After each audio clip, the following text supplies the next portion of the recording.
একবার পঞ্চবটিতে মাস্টারমশাই ঠাকুরকে বলছেন, আমি এর একটি কচি ডাল ভেঙে নিয়ে গেছি, বাড়িতে রেখে দিয়েছি।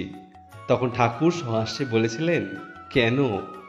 তখন মাস্টারমশাই বলেছিলেন, দেখলে আহ্লাদ হয়, সব চুকে গেলে এই স্থান মহাতীর্থ হবে।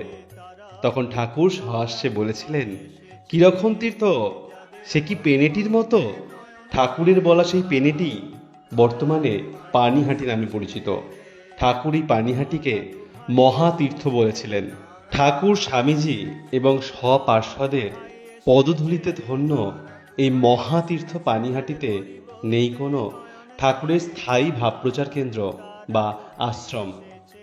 আগামী 2রা অক্টোবর মহালয়ের পূর্ণতিথিতে এবং স্বামী অখণ্ডানন্দজি মহারাজের পূর্ণ আবির্ভাব তিথিতে ঠাকুর মা স্বামীজির আশীর্বাদকে পাথেয় করে রামকৃষ্ণ মঠ এবং মিশনের পূজ্যপাদ প্রেসিডেন্ট মহারাজ ও ভাইস প্রেসিডেন্ট মহারাজদের আশীর্বাণী মাথায় নিয়ে পানিহাটিতে ঠাকুরের স্থায়ী আশ্রম প্রতিষ্ঠার লক্ষ্যে এবং সারা বছরব্যাপী বিভিন্ন সেবামূলক কাজের ব্রতী নিয়ে পানিহাটি শ্রীরামকৃষ্ণ বিবেকানন্দ সেবাশ্রম তাদের যাত্রা শুরু করতে চলেছে।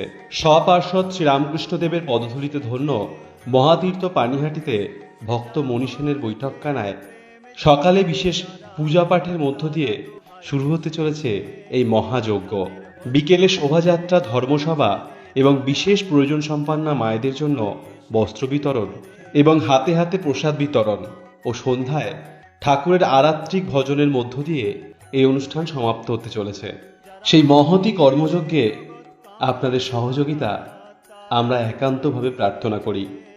সেবামূলক কাজে অনুদান পাঠাতে ও অন্যান্য কোনো বিষয়ে জানতে নিচের দেওয়া ফোন নম্বরে অবশ্যই যোগাযোগ করবেন।